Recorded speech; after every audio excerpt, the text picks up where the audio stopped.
বাবারে বাবা, কত গরম। হ্যাঁ, কাকে বৃষ্টি হতে আর আজকে অনেক গরম।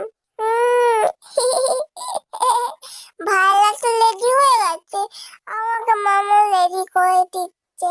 হ্যাঁ, তোমরা অনেক কেউ বলছিলে না চন্দনের সিঙ্গার দেখবে আমায়।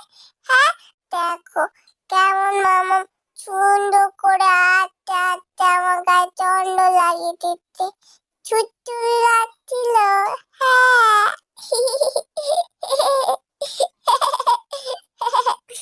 আহ, কি আরাম। ঠান্ডা ঠান্ডা তো আমার ভালো লাগে। হুম। তোমরাও কিন্তু তোমার গপুদেরকে সিঙ্গার করে আমাকে ছবি পাঠাবে। আমি